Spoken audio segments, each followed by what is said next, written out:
We're doing it out of sync with each other. It's terrible.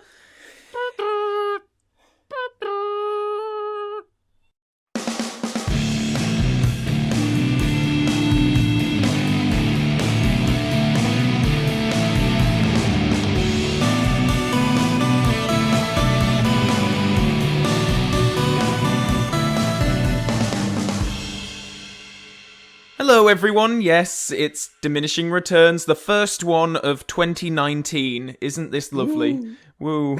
Yes. And Brave New World. Yes. I'm sure we'll shortly be talking about our festive seasons and what we all got. One of my gifts was a shiny new Blu-ray of several Laurel and Hardy feature films, Way Out West included, the one that we're going to be talking about specifically today. That been like marked down to get rid of it. I can't imagine they're releasing new Laurel and Hardy Blu-rays in this day and age. No, they were. I mean, it's to cash in on the new film, innit? It was a shockingly bad transfer. I don't recommend anyone, except for the purest of fans, get the very best of Laurel and Hardy 3-disc set from Universal Studios. But anyway, I'm Calvin, and with me are Alan. Hello. And Sol. Ooh! What was that? that was an impression of one of the stock noises that Stan, Laurel, and Oliver Hardy make in there. That sounded more like what's his name? Is it John Finlayson or Charles Finlayson? James Finlayson. James Finlayson. He's the one who goes. Well, he goes do because of course that's from where yes. Dan Castellaneta got the trademark Homer Simpson dough from. Oliver Hardy, he'll be on the floor and he'll sometimes go, ooh! And then Stan Laurel will sometimes go,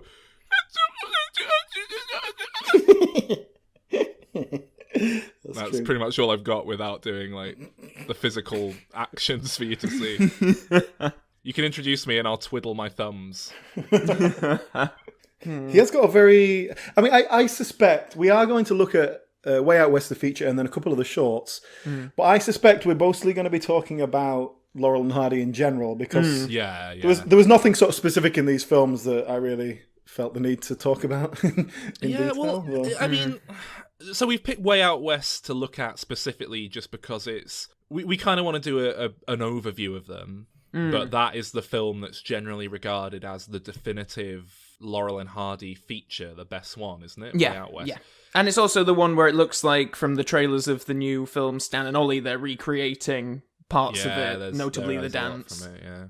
I mean, my thought, just to kind of lay it out there completely, I've seen better Laurel and Hardy films than Way Out West. I don't really know why that's put up as the best one. I don't know. It didn't strike me like a particularly great Laurel and Hardy film. I don't know. More on that later. Can I ask a quick question, Sol? Yeah. When you watched this film, how many times did you laugh?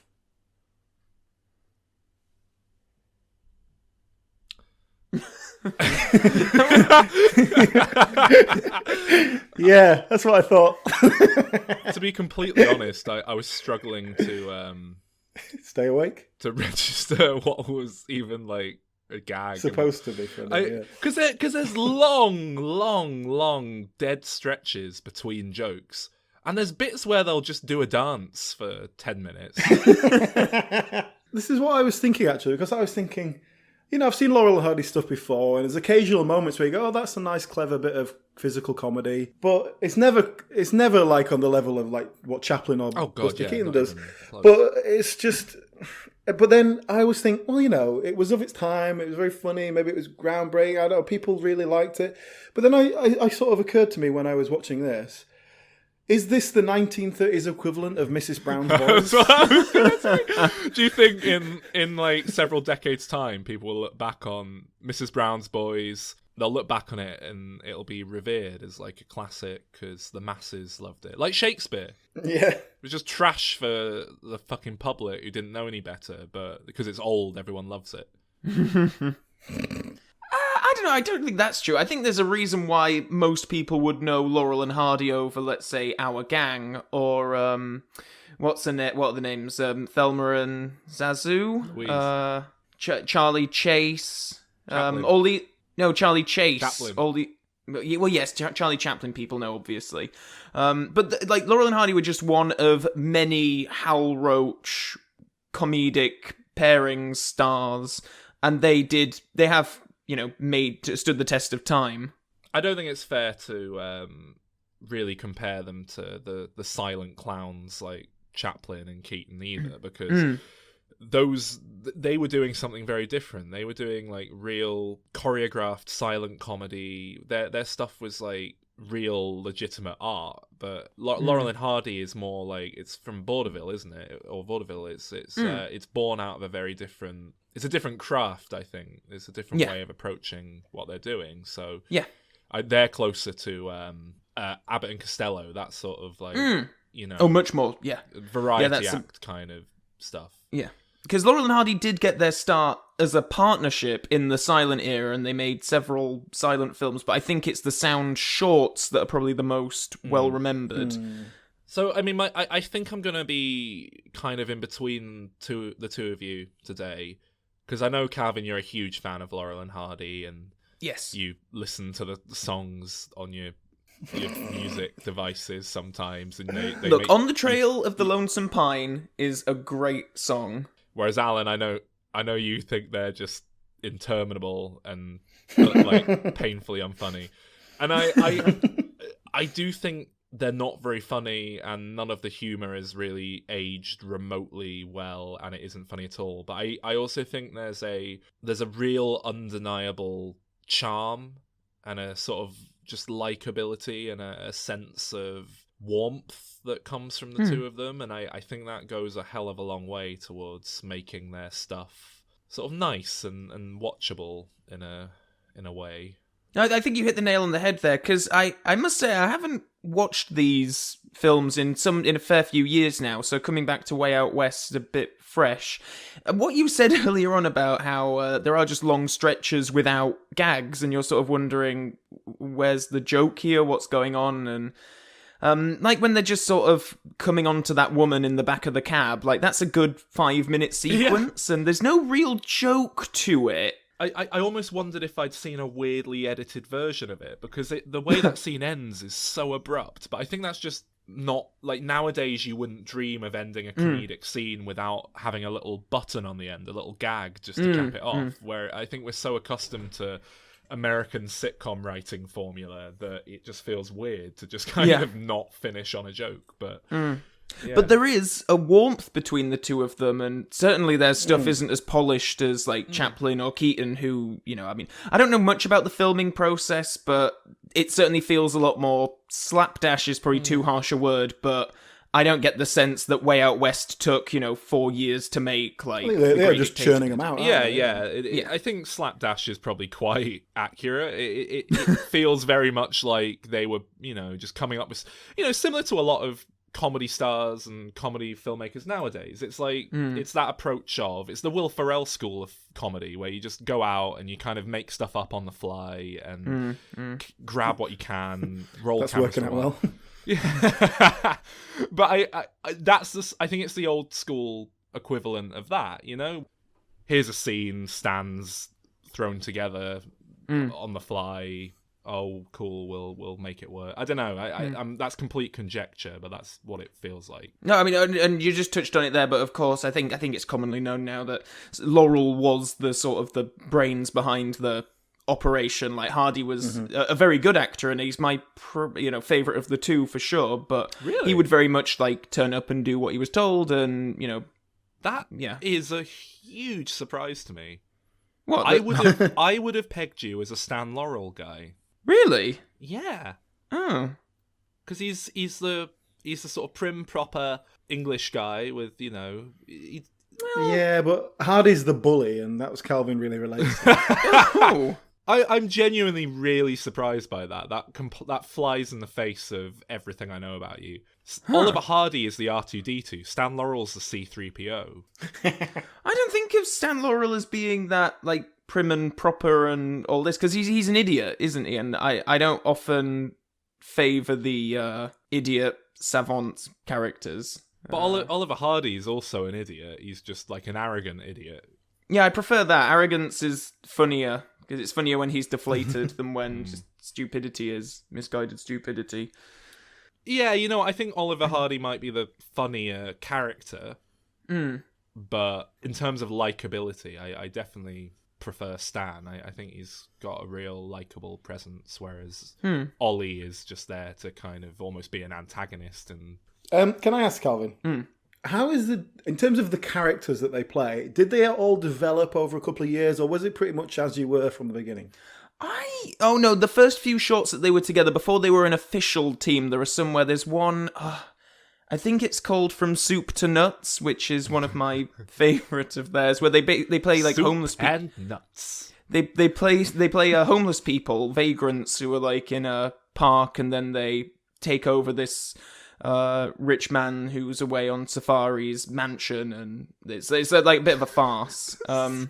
What's it called? From Soup to Nuts? I think it's called From Soup to Nuts.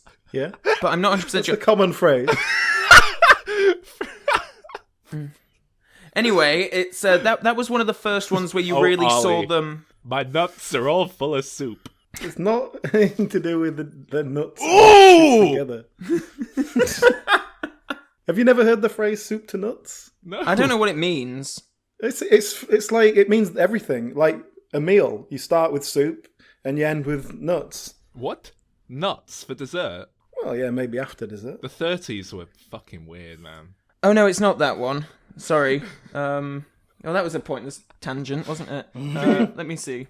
How much Stan and Ollie /fiction do you think is on the internet? Oh, it's just called Duck Soup. That'll be why it was. Oh, I know. That's Duck a Marx Soup. Brothers film. Yeah. No, I know but Laurel and Hardy had a Duck Soup Yeah. as well. Yeah, I didn't realise that was one of their earliest ones. That was one of the first ones where it kind of set them up as Stan's the sort of dumb one and Hardy's the arrogant arse. But yeah, so it did develop over time. But certainly by the time they got to sound shorts, it was very much set in stone. What I think is remarkable is that like this. Obviously, they were born in the silent era as a duo, but they made that transition to sound when you've got this one guy who's just English and then another with the sort of musical southern drawl, and it worked. Like, a lot of stars couldn't make that transition to sound, but they did it very well. I definitely think they're revered in this country a lot more, and they've stood the test of time here a lot more than they would have done had one of them not been British. I don't know if we almost have an inflated sense of their size on the world scene, as it were, just because maybe they're actually bigger in Britain than they are elsewhere. But I've been to the Stan Laurel Museum. I think it must be the Laurel and Hardy Museum, but it's where Stan Laurel was born. In Ulverston? Yeah, somewhere in Cumbria, somewhere up there. Yeah, no, I've been to the same one. I had a photo with the statue. What did you think of it, Alan? It's near the Pencil Museum. It was fine. It was, as museums go, it was a nice little collection of oddities. Just an excuse to kind of have some information. They had a little theatre there with films showing. They were just putting shots on a loop. And there was a handful of people there when I went, including one man who was laughing uproariously at everything. I don't know if he was hired to be there, or if he was just slightly mentally ill. Last time you told this story, which I think might have been on the podcast even, it wasn't a man, it was like an 8-year-old boy. No, that was my bit of the story. That was my experience there, yeah. He was laughing uproariously. Yeah, so I'm wondering now, because I went a fair few years ago, if this kid is now grown up and is still there, laughing away every day. It was very disappointing going to the museum and... they promote like, oh, we screen Laurel and Hardy films. Oh, this will be great seeing them on a big screen. I wonder if they've got film projections of the shorts. And no, it's just a TV and a DVD player. It's smaller than your TV you've got in your lounge, isn't it? It is. Yeah, well, what do you want? I mean, it was a cinema though, wasn't it? It's a cinema that they've repurposed. Yeah, yeah. So, yeah. I must admit, when I watch these things and you see... Like, they'll do a gag and then there's this long pause and, like, one of them will look at camera and go... And then there's just this whole extended bit. But I assume that if you were watching that at the time, they're allowing time for the laughter to dissipate before they get on with the next thing. I think that's why they do that. And so when you're just watching it at home on your own, it just feels dragged out. Imagine that, like, imagine falling through a time vortex, and so you've only got 1930s entertainment. You're in the 30s. Just how insufferable it would be to watch stuff with a 1930s audience. Well, I don't have to imagine they Saul just... because I did it recently. I know. As you know. And I was forced to laugh uproariously at Laurel and Hardy. Comedies move beyond this. You should have... Your like comedy brain should have advanced to the point that this isn't funny. I think you might have said the exact same thing to me when at university. It was one of the first times I invited you over to my room, and I put on some Laurel and Hardy for us to watch. That'll get him going. And you just like sort of glared at me angrily every time I laughed. Were you laughing out loud at Laurel and Hardy? You'd already seen it. Okay, let's get into this. Calvin, what is funny about Laurel and Hardy? Oh, well, you can't articulate what... I mean... But what do you laugh at? Is it funny because the fat man falls in the water? It is. Tell us some examples of bits that do it for you. I think I laughed most... He's laughing just thinking about it. I mean, I laughed. I dare say I chuckled at a few points, but the one bit that got a proper laugh out of me was when towards the end, Laurel is hoisting Hardy up on the rope to get into the window so they can steal back the deed. Yes. There's a bit, and the camera's just like, it's a shot from above, and then I think Stan like goes to like spit on his hands or something, and he lets go of the rope, and Hardy falls, and then it's just the timing of like the whoa, and then silence, and then just the thud of him hitting the ground really made me laugh. I liked the bit where I liked when the donkey got hoisted up into the air. It just looked a little bit scared. And I really like the bit when they're chasing the bad guys around because they're going back and forth with this deed that they're all trying to get hold of, and when Hardy gives it to Stan after he's been tickled, and then he just immediately gives it away because he doesn't want to be tickled again. I thought that was funny. I was thinking this way. How come you two never went to a fancy dress party as Laurel and Hardy? Oh, should have done that. Yeah, there's still time. Oh no, actually, you've lost all that weight now. Yeah, you're not fat anymore. You're not funny anymore, Saul. Well, the problem is Calvin would want to be Oliver Hardy anyway because it's his favourite one, so it would have been the wrong way round. But then that might have been funnier. Well, as we saw at the end of whatever one of these films was. Oh yeah, that's Calvin. We should do that where we do like the inverse Laurel and Hardy at the end of Blood is Thicker Than Water. Thicker than water. It's called Thicker Than Water. But I like that bit at the end of Thicker Than Water. That was like the big gag at the end of this thing where because they've mixed their blood and it was the 30s and they didn't understand science, it means they've kind of blended themselves. But it was nice to see, like, seeing these guys play each other when they've obviously just known each other for years. It's kind of done with a great affection. They did it really nicely. Yeah, well, I like it that. seems like they probably were doing impressions of each other behind the camera, and they were like, "Oh, we should work this into one of the things." That short, coincidentally, was the last short that the pair did together. After that, it was all features. Really? Yeah. Oh, that's interesting. I could tell it was like a late one. It just felt like they were, because they were doing something like that. It felt like they were, trying to do something a little bit just different, and they were playing on their own characters and stuff. Yeah. I like that. That was nice. I actually thought it works a lot better in short format. I was going to say the exact same thing. I'm not convinced. I think they struggle with a feature running time.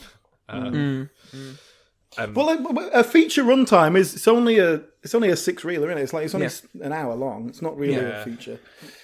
So it's only 3 times the length of the usual shorts. Yeah, I do agree. And some of the weaker features are the ones where they shoehorn in some young, bland, romantic subplot. Like if this were made maybe a couple of years later, that Mary girl would have had a boyfriend or something to run off with at the end of Way Out West. Actually, interestingly, there's the other short that we watched, which was... So what do we did? We did Thicker Than Water and One Good Turn. Yes, the one with the old lady, right? Yes, Yeah. and what happens in that is that they overhear this old lady needs some money, and so they try and help her. And then it turns out that she was just rehearsing for a play. But really loudly without but saying, the way that they're don't mind me, acting- I'm going to be screaming for help in a minute. I'm actually just rehearsing a play. But the way that they're acting, her and the man that she's acting with, is just really over-the-top acting. And I couldn't tell if it was like, okay, is this the idea that they're acting and they're overhearing it and it's going to reveal that they're actually acting? Or is this just bad acting from the 30s? And I don't know. Because obviously, as it turned out, it was supposed to be deliberately over-the-top bad acting. But I wasn't sure because it was the 30s. Yeah. One of the things we don't really get now, unless I'm completely overlooking something, you don't really get, like, comedy characters who just flip from one thing to the next with no continuity. But they're always the same character. But it is essentially personality-wise. Yeah, it's essentially a sequel being made every time and it's often the name of the real actor as well. But it's like if Seth Rogen and James Franco were like always playing versions of themselves, but that was like their whole career, and I don't know. It's just we don't really have anything like that. The closest I can think of is something like Alan Partridge, but that's not Steve Coogan's real name, and there's a continuity that carries over. Yeah, that's the same character that's just continuing. To the next, But I think we because we don't have these kind of series of short films anymore, you need to look at TV more. I know, for example, Hancock in the 50s and 60s, Hancock's Half Hour, that had that, particularly at the beginning, where he would, every week it would be like, oh, now he's a middle-class bookstore owner. Oh, now he's like unemployed and looking for a job. It was always that same kind of personality, but he was in a different situation. And then Laurel and Hardy are kind of characters separate from the actors as well, in that I think you can license the characters out, and there have been projects since their deaths, or certainly since their retirement, that have not had any involvement from them, that have sort of tried to keep the brand alive very weirdly. What was that Laurel and Hardy one that was from the Jim Varney stable? One of the funniest teams to ever appear on the screen is back. Stop them! It's Laurel and Hardy Looks like they've saved you from another horrible embarrassment. in their greatest adventure ever. We didn't steal the mummy. Then the mummy is alive? And kick it. That'll teach the Walking Dead to fool with Oliver Thaddeus Hardy. Bronson Pinchot, Gaylord Sartain, and Academy Award winner F. Murray Abraham. You can count on us. You certainly can. The all-new adventures of Laurel and Hardy in For Love or Mummy. We certainly won't lose them now. We certainly won't. Starring Bronson Pinchot. Pinchot, that's it. Bronson Pinchot, who you like, remember? Do I?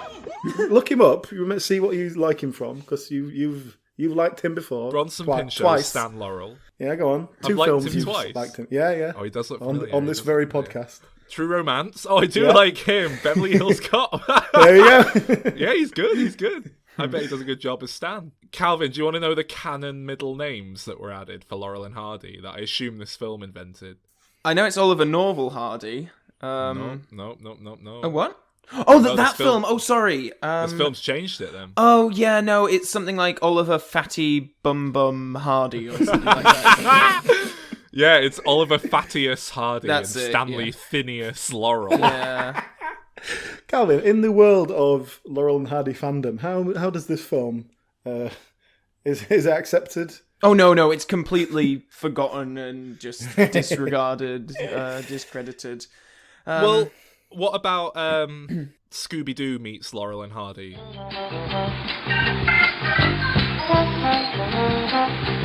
Not far now, Scoob. Hey, look! A very good afternoon to you. Have an accident? No, thank you. We just had one. Hey, like it's Laurel and Hardy. Oh, and Hardy. They recognize us, Harley. Of course we recognize you. I wouldn't say it's discredited, but it's not, Because there was a Laurel and Hardy cartoon series, wasn't there? And that was there on was it Hanna-Barbera? Yes, and I belied that was... I'm just going to look this up now, just to check my sources. Yeah, that'd be why they basically just crossed over with... Did Laurel and Hardy do like a lot of adverts and stuff at the time? Like, is there... Because obviously it's not in their films, because it wasn't quite the nature, but... Ooh! Laurel and Hardy presents Red Apple cigarettes. Yeah, exactly. Yeah. When the wives are...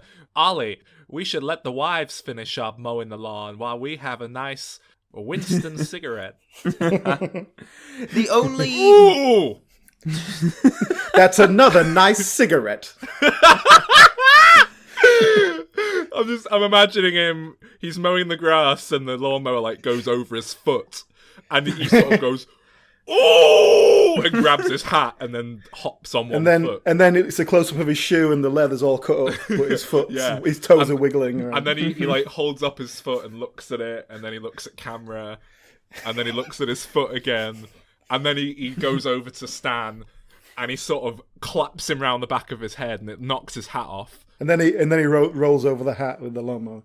Well, no, he's about to, but he reaches for the hat, knocking Oliver Hardy's hat down in the process, picks his hat up, and the lawnmower goes straight over Oliver Hardy's hat. And then Oliver Hardy takes the hat off Stan Laurel, puts it on his own head, but it's far too small. What he does is he takes the hat off his own head, but it's full of grass trimmings that like somehow got in there when it went down, and the grass goes all over his head, and he sort of goes like trying to blow it out of his face. This all sounds good stuff, I think. It's surprisingly easy to write. I've got to be honest. I've got less respect for Stan Laurel than I did before. Anyway, no, they didn't do any adverts. Not to my knowledge anyway. The only thing that I can think of that they did along those lines was a short film which was produced for the US Department of Agriculture. It was something about... Eat your greens. It's what we just described, but with like a combine harvester instead of a lawnmower. But yeah, anyway, it was notable for being I think it was the only colour footage shot of the two of them. But on the subject of colorization, I think one of the reasons why... Did Oliver Hardy have a big red nose? Certainly in like a W.C. Fields kind of alcoholic fat man nose. Certainly in the States, I think their memory was kept alive because of Hal Roach, who was the producer of their most notable films anyway. Like, even when Laurel and Hardy had died, Hal Roach lived into the 90s. He was like 105 or something when he died. But he did a really good job at making sure that, all of his stuff went on television. And especially in the 50s when they were looking for a lot of short, features, entertainment that they could put commercials around. Certainly these 20-minute short two-reelers were a good bet. And also he invested a lot in colorization technology in the 80s. So a lot of Laurel and Hardy features and shorts were colorized. You can see some of them on DVD now, but they're all pretty horrible. Yeah. Was Hal Roach just obscenely rich then? Good. I believe so. Had a big falling out with Stan. Did he? Yeah. Because he kept not paying him enough. I think so, yeah, and he kept them both on, kind of separate... so they wouldn't negotiate the contracts together, they'd negotiate separately, and they'd end at different times, so they were always kind of dependent on the other one, a year down the line, negotiating, and yeah. So did they... die in poverty? That's what I feel like. Oh no, happened. Oh good. No, not at all. It just feels like this is the natural end for these big stars that were never quite in control of their own careers. Well, I mean, I don't know why I'm keeping it so close to my chest. I've already seen Stan and Ollie, which is out next week. Yeah.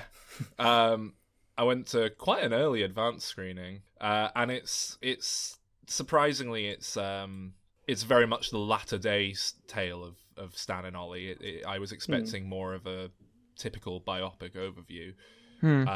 But it does very much give the impression of, no one cares anymore, and it's really sad and depressing, and they are kind of not making much money. But they weren't living in poverty, they were comfortable. Yeah. But Stan Laurel was paying for 4 ex-wives as well. But that stage tour that they did was like, I'm sure that the film, is focused around this, but how that was like their real last hurrah. Like, yeah, they made some disappointing films that they weren't in control of, and I mean, even that's it's very melancholy, to be honest. It does it does, pick up, and they make, quite a successful tour, but the way the film frames it, and I don't know how accurate this is to real life, but I'm assuming it is, the way the film frames it is that tour was very much intended to be a kickstart for them getting a new film financed. There's a plot with them trying to convince this producer to come and see them, and then the financing for the film falls through, so it's never going to happen. But it's like they really want to make this Robin Hood comedy, this big, return to making films, and it's quite depressing because they don't. It's just like there's a sequence in it where they basically make like a bit of that film in like one of their heads in a fantasy, and it's like seeing a Laurel and Hardy film that never existed in color. It struck me like something a real Laurel and Hardy fan like you would just be like, oh, nice, really getting off over, because it's probably from, if that film was real, it's probably from some of Stan's actual writings, because he was constantly writing shit, wasn't he? Yeah. Well, even after Hardy died, he still kept on writing, and that's one of the stories I think that's quite well known. Yeah, is he never performed after Ollie died, and he carried on writing for Laurel and Hardy like till he died, which is just a bit tragic. Really, it's just kind of like, oh. They could have at least palmed it off onto some younger men, kickstart. Yeah. We did make friends with a lot of young comedians, didn't we? Like Dick Van Dyke and Jerry Lewis. Young comedians like Dick Van Dyke and Jerry Lewis? Well, young for the time. It was a long time ago, wasn't it? Can we talk a little bit about the characters that they play, and particularly the physical mannerisms? Because I think, especially Oliver Hardy, the things he does, the physical mannerisms he has, are so identifiable to him. I've never seen anyone do anything like it. The way he moves his hands and things. And I've never seen anyone do that, even as a kind of, he made that popular and so it's a thing. It's a weird, like Stan Laurel obviously has his own mannerisms, but with Oliver Hardy it feels completely unique, like a full package thing. The only time I've ever seen anything close to it was when we watched Whatever Happened to Baby Jane, and that pianist guy had a lot of energy about his mannerisms, and so I do wonder if it was maybe people just sometimes carried themselves quite differently in the olden days, and a lot of that's coming through. It's a musicality. There's just something very, even when he's not singing or dancing or something, he just flows really naturally, and it feels perfectly normal, but it's definitely not a natural movement. I think that's great. I think that's just classic comedy acting. That's brilliant. He created this character. And Stan Laurel, he sort of plays with his hair and pretends to cry. I've got a question about Stan Laurel's hair. Oh, for a man in the 30s, that strikes me like an incredibly stylish haircut. But I think the idea is that he's just meant to be like scruffy and not well groomed. Funnily enough, there is a story behind it, because for one of their silent shorts, I can't remember what it was now, but they play prison inmates, and they shaved their heads for it. And Stan's hair was just perfectly normal before then and could be styled and all this kind of stuff as to the time. But for some reason, after he shaved his head for that, it grew, and when it just grew straight up. So that's like natural, like what you see on screen. So they just incorporated it into part of the comedy routine. For the 30s, like, look at fucking Oliver Hardy's hair. It's fucking dreadful. For the 30s, that was quite a cool haircut. Yeah, completely greased down. Stuck to his head. Like, split into, like, cartoon lines down the front of his face. I don't know if that was just for the films or if that's what people look like, but... I think he just kind of looked like that. Except I think he'd, like, comb it back. So he looked a bit more stylish, but yeah, anyway. Calvin, can you give us a bit more information about the sort of the regular cast of characters they had in their films? James Finlayson is probably the most notable. Is he the moustache man? Yeah, Yes. was he allowed to shave the moustache, or was that in his contract? He had to keep that? I saw a photo of him once without a moustache. I think it might have been fake, but it was certainly a The part of his photograph look. or his moustache? No, sorry, his moustache. Yeah, but he was a regular foil for them. He'd often be a villainous, He looks hotel like owner or a something. classic tie a woman to a train tracks villain. Yeah. Who was the guy who played that drunk who just appeared for like 2 seconds weirdly in the one with the car falling apart? I can't remember. yeah. You know, trying to auction off One Good Turn. Is that what it's called? They're trying to auction off the car, and then this guy just appears like, wow, and I was like, whoa, this must be like another one of the players on the lot who does like a drunk character, because it's too weird to just bring him in for like one weird little scene. Otherwise, I don't know if that is the same guy, but there was a guy called Arthur Houseman who was that character in a lot of Oliver Stan and Ollie films, but I don't think he was in that one. I don't think it's him there. What struck me watching the shorts and stuff is that I always had an impression that Laurel and Hardy were surrounded by straight men, and it was like that they were the two funny idiots in a sort of normal world. But watching the stuff again, it's like, oh no, it's like every opportunity to kind of make a character funny, they're taking it, which is I don't think that's how you'd approach it nowadays, but again, I feel like... Have you seen Mrs. Brown's Boys? No. Every single one of them is hilarious. No, but I do know what you mean, because the world is kind of as absurd as they are, really, Yeah, and yeah. your memory is that they're just these buffoons going through a sort of realistic world, but it's really not at all. Yeah. Did you like the film, Sol? Stan and Ollie, have you seen it? Because Alan? not yet. No, you're a big fan of John C. Reilly and Steve Coogan. Yeah, certain... it's good. It does feel very much like all those kind of biopic films where it's just a bit too light and defanged, and like your grandma might happily sit through it. It did feel a bit like one of those kind of things, but the fact that it does focus on their twilight days and it is very melancholy, I wasn't really expecting, and it was quite an interesting way to go about doing it, I thought. And you've said on the podcast before that is one of your favourite narrative devices, older characters looking back I hadn't on their considered that. heyday. Yeah, you're right. Yeah. And I wasn't particularly aware of the behind the scenes in their sort of twilight years where they were struggling to get projects off the ground and all this. So it was very interesting just to kind of see what their lives were like at the time. And then John C. Reilly is excellent, as you'd expect, as Oliver Hardy in his fat suit. He does a great job. Steve Coogan is very good as Stan Laurel, but it is you never quite feel like you're not watching Steve Coogan in the same way that John C. Reilly just disappears into the role. It was good, solid. 7 out of 10 for me.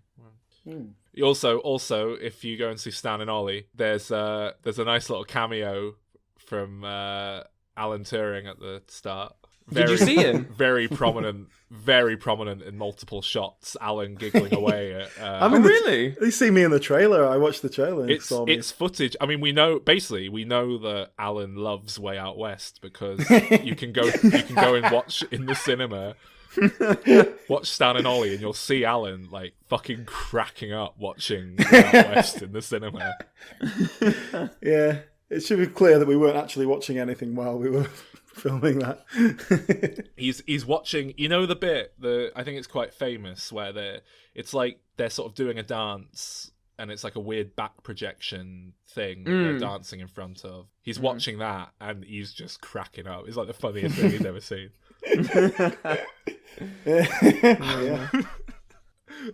Way Out West. It didn't feel like I've seen better stuff from Laurel and Hardy. I don't really know why that's the best, the one that's pointed to as their best work. I looked it up on IMDb. It's not even the highest rated one. There's one film that slightly eclipses it, or at least had more ratings, and I can't remember what it is off the top of my head. Yeah. Might have been that Blockheads one. I can't remember. That is probably my favourite. Yeah. It's not that funny. The fact that it's a feature, I think, brings it down, because you've just got all these prolonged sequences where it's like, now it's time for the song, and now so-and-so's gonna sing, and as far as like films from the 30s go, you could definitely do a lot worse. I think I gave it a 6, which I think is quite generous, really, but it's... Yeah, I mean, I really was like, no, there's no excuse. I'm not accepting the fact that it was the 30s, and that's okay. I gave it a 4. Oh, that's so mean. That's horrible. And that's very upsetting, actually. It's, yeah, I love Laurel and Hardy, and while I don't think this is their best feature film, it's still an 8 out of 10 from me. It reminds me of childhood, and I know how you like to poo-poo on people who like things because they have fond memories of it from being a kid, but I still remember being young, and on BBC Two during school holidays, at about 12 o'clock, they would put on a Laurel and Hardy short, and I would sit with my grandma and granddad and watch it, and we'd all chuckle and laugh, and those are nice memories, and I do think of that whenever I watch them, so it's, yeah. I have a similar nostalgia for them, where...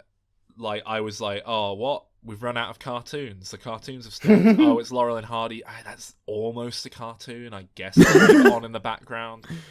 It's not very... Yeah, I can sit through this. Yeah. Here's my memory. You've just reminded me of something talking about your childhood Laurel and Hardy. I saw a film once. I think it's a Belgian film in which this young boy... like the neighbour or maybe his uncle gets him over to watch Laurel and Hardy films and then molests him. So that's my memory. That's what I think of when I think of Laurel and Hardy. I wish I could remember what film it was. If anybody knows. Anyway, what about the shorts that we watched? Oh yeah. Because we first one was, what was it? So we had One Good Turn, which actually was my favourite of the lot. It was just a nice simple comedy concept. There was a classic bit of let's carry some furniture and then destroy it. I think that happens a lot. Oh yes. I gave that one a 6 out of 10. I think I gave all of these a 6. I'm just I just said that the furniture carrying and destroying was in One Good Turn. It wasn't. It was in Thicker Than Water. Sorry. My issue with all of these, and I think it's less forgivable in the short films, really, is just how fucking meandering they all are. In the shorts, I just feel like you really should just have a straightforward, this is the premise for this one, this is what they're going to do for 20 minutes. But it's not. It's like there's all these different set pieces. Will, we're going to go chop wood. I don't know. It's just, and then it's like 5 minutes of chopping wood that doesn't go anywhere. And then like they're trying to eat a sandwich and Ollie's putting salt on Stan or something. It just, I don't know. And then this plot kicks in about the misunderstanding with the acting, and then they go to auction the car, and it just feels too all over the place. It's like they need money. Even Thicker Than Water, that all the stuff with them like mixing their blood round at the end just like felt divorced from everything that had happened leading up to it. Well, yeah, it's not connected to what happened before, is it? I can't remember why he needs blood. What happens? Does his wife hit him with a rolling pin or something? Probably. Yeah, there's all this shit with a grandfather clock, but there's like 10 minutes at the start where they're just drying the dishes. It's just... I don't know, it's like I kind of just want... If they're gonna do drying the dishes, like I'll watch a whole 20-minute film where like they have to tidy the house and it goes wrong. I don't know. I think I want, because it's such fucking simple base humor. I think I want the plots to be as simplistic to kind of reflect it. And I think you do have some shorts like that. There's some Busybodies, which is basically the pair just work in a lumber mill and just hilarity ensues. There's another one where Mrs. Hardy wants to boost their radio signal, so they just spend the entire short trying to put up an aerial. That is classic. That's 1930s comedy right there. That's what I remember them being, was very simple. Like, this is 20 minutes of them trying to get a piano up the stairs, and that's the whole film. Yeah. And that's kind of what I want. I don't know. These just felt too... I still gave them a 6. Exact same thing. Do you want to rate One Good Turn? 6. Yeah, 6 for me. I think it'd be a 7 from me. It's not one of my favourite ones. I don't like how Stan is so violent with Ollie at the end. Yeah, that is an unusual thing, isn't it? I thought they were a lot more violent than I remembered. That one in particular was because apparently Stan's daughter was a bit nervous about being around Hardy after watching the films where he like hits her dad and stuff, so they had to do that to make her like him again. But it just comes across as unnecessarily violent. I think Sylvester Stallone's kids had the same thing with Mr. T. That's why he has to beat him at the end. And what about One Good Turn? That was One Good Turn, we said, wasn't it? Oh, no, sorry, the other one. Thicker Than Water. 6. Yeah. 6? I give this one a 5. Oh, okay. I'm not sure why. I like the bit at the 8 end from where me. they swap places. Yeah, 8. Ooh. So, my favourite one that I've ever seen, I think, is there's loads of snow, and I think it might be the one with the piano.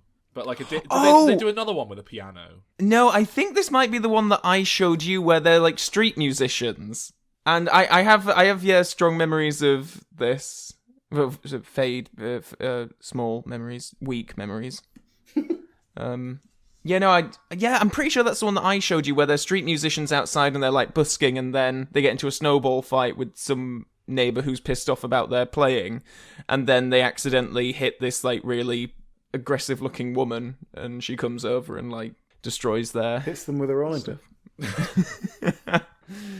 Yeah, it's definitely that, because I remember one of the things that you looked at me just with just pity in your eyes about was when I was laughing uproariously at the face of the woman when it's one of those hits. times where you have to really reassess your relationship with someone when you find out something about them that makes you feel like, oh, maybe they're actually a lot simpler than I realised. I did show a short to someone that I was dating once, and it was the last date. I don't think it was connected, but I haven't done it since. Were they not laughing? They were more just sort of doing what you did, which is sort of side-eye me every time I would sort of chuckle or something. Like, It's a bold move, I think, showing someone a Laurel and Hardy short. Didn't you, Calvin, correct me if I'm wrong, did you not once match with Matt Lucas on a dating app and... Oh, I did, yes. What you said to me was you shared Laurel and Hardy quotes back and forth. It struck me like a very weird thing, because there's surely like maybe 2 catchphrases you can pull out. They're not known for that. How do you spell? We were talking. I remember we talked about which films we like, and yeah, he's a fan. I bet he is. So I reckon we could probably come up with a pretty complete script for a Laurel and Hardy short right off the back here. So, well, I mean, we've already done bits. Yeah, as we got along. Well, what are your ideas? Because one of my main surprises is that they, and I guess maybe it's because it wasn't really on the mind of the public at the time, but we never had Laurel and Hardy in space. Yeah, and it seems like such an obvious thing. It wasn't in the 30s. That wasn't a thing. There is a point in Stan and Ollie where one of them, I think Stan Laurel's walking down the street, and it's sort of like, I think he's just found out he's not getting funding for his film or something, and he looks up and there's a huge poster for like Abbott and Costello go to Mars or something, and it's this like real, it's the new kids. It's like Buzz Lightyear, the new toys here, and I'm old hat. Oh. So I think they kind of missed the boat on that. But yeah, Laurel and Hardy in space would be great. Do you think there's a way to kind of revive Laurel and Hardy in the modern age? Do some get Robert Zemeckis to do some weird motion capture shit to like bring them back as like animated. I don't know if there'd be much appetite for that. Like, I think part of the problem with like that For Love or Mummy and the Laurel and Hardy cartoon series, and it's very hard to replicate that kind of humor outside of that time. Yeah. And every time that some studio or execs or whatever have tried to just do the same thing, and they are just basically doing the same thing. Yeah. But it just doesn't work. And I don't know if you just take it out of that time, out of that particular film stock or what it is, but Could you not really like bump it up though? Really kind of reinvigorate it a bit. You know, like you watch classic Looney Tunes cartoons, and a lot of them still hold up really well. Could you do like a classically animated Stan and Ollie cartoon, but it's like the slaps, like it's at the level of Looney Tunes stuff. It's a bit more extreme. It's a bit more irreverent. Do you think you could do something like that that'd possibly maybe make them a bit more palatable to a modern audience? Just a bit more quick fire, and you could add some like meta gags in along the way, some funny street signs and stuff, just to kind of, you know, so it's not all just relying on their slapstick. Yeah, I don't see why not. I don't know if we should try and make it funny. Isn't that going against what it was made for in the first place? Oh. Well, what would your idea be? They work at a cattle market and they have to deliver a cow to someone.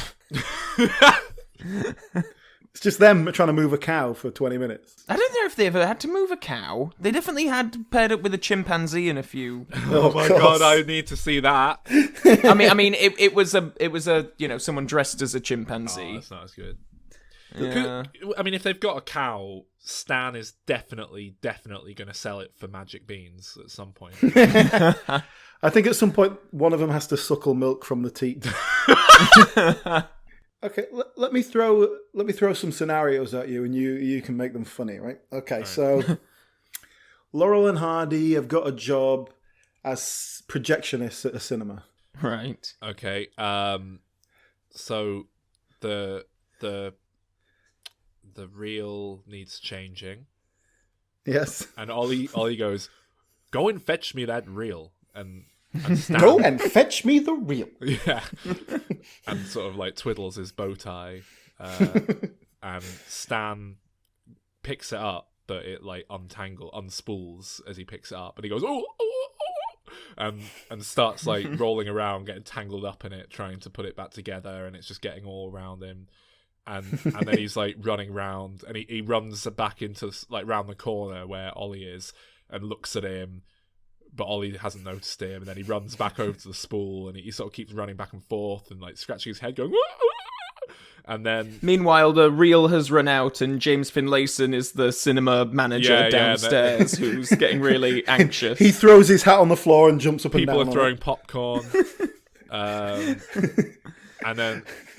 And Ollie sort of Ollie walks around the corner to see what's happening and goes, "Oh, yeah," and he grabs the reel that's still tangled around Stan and puts it into the thing. So now Stan's being spun round. It's like a weird special effect where they had to kind of. So you're actually really good. That's a great idea. But let's not forget that at the time, film stock was highly flammable. Stan sat on the floor, like, really dizzy, and his hair's, like, really stood up now.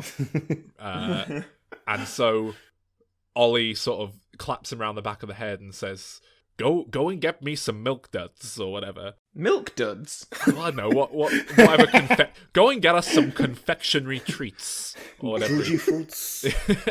And so Stan has to go down to the bit where they sell food and drinks, but he's dizzy, so what he actually does is he accidentally like walks out the fire escape. Let's say when he claps him over the head, it knocks his hat over his eyes as well, just so he can't see what he's doing.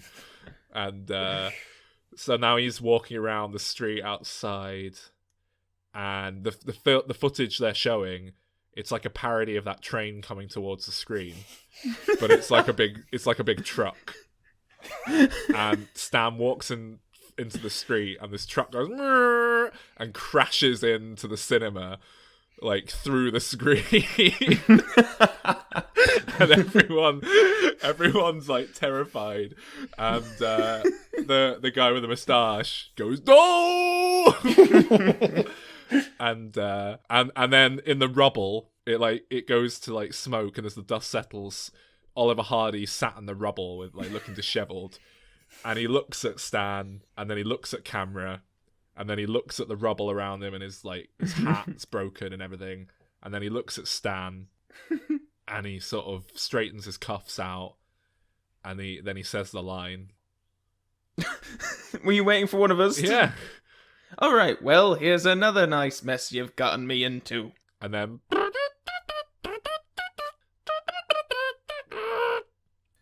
I couldn't help it. I'm not.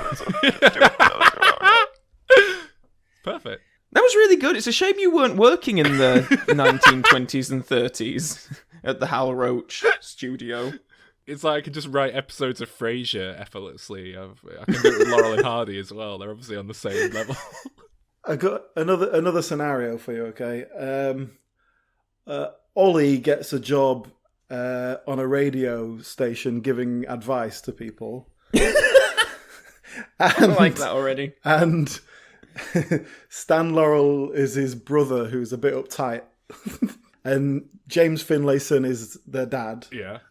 He used to be a cop. And then there's a dog called Lucky Dog. That's called Laughing Gravy.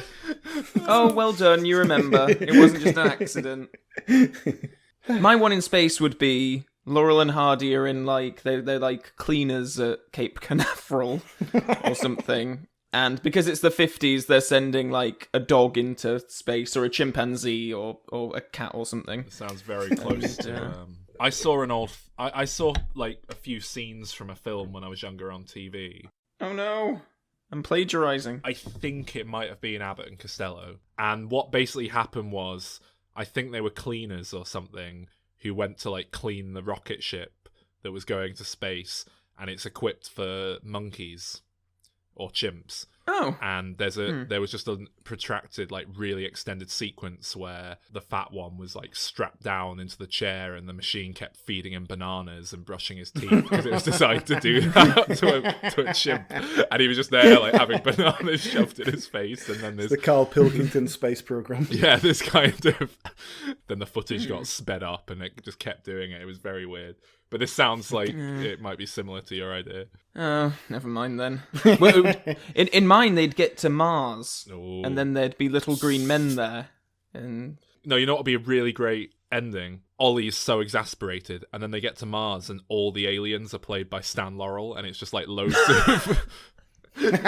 loads of Stans bumbling around. Oh, that's brilliant. And he just... I love that. He goes, oh! And then there's like hundreds of them going all at once. That'd be great. Why weren't you alive in the 90s? I mean, we wouldn't have known you. You found your calling, Sol. Yeah. If only we could go back 100 years. Yeah, humour goes around in No, actually, it doesn't, does it? No, it doesn't go in cycles at all, sorry. No. Well, I don't know. Never mind. We'll have World War III, and like, out of the ashes, out of the rubble, the survivors will just want very simple humour. They won't want any. They won't have to think. So that'll be when it. No satire. Yeah. Because it's a post-satire world. You preheat the oven, and I'll unwrap the Tony's frozen pizza. Ready, Stan? I don't have a match. Never mind, I'll do it myself. Properly prepared, the great taste of Tony's is more than the right meats or cheeses or rich tomato sauce. It's the way we blend them. Taste Tony's taste. Ah, that's some kind of pizza. It certainly is. Butter. Stanley, please pass the parquet margarine. Certainly. Butter. Stan, pass the parquet. Butter. Ollie, What? it says it's butter. Give me that. Smooth, creamy. It is butter. Please pass the butter. Parquet. Taste parquet margarine. The flavor says... Butter. Gee, Ollie, this windshield's so messy, I can't see. We need new wiper blades. I know that. Make sure your windshield wipers work when you need them. A new set of ANCO wiper blades every year is a quick and inexpensive way to see your way clear. Ollie, without new Anco wipers, we could have been hit by that piano. Piano?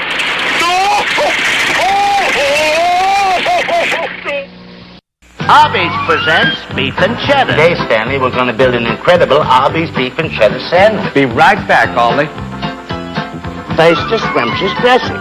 Piles high with Arby's roast beef, piping hot cheddar cheese sauce, topped off with a toasted onion roll. Stanley, we're building a sandwich, not a house.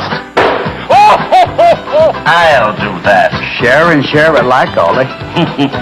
Arby's. America's roast beef. Yes, sir.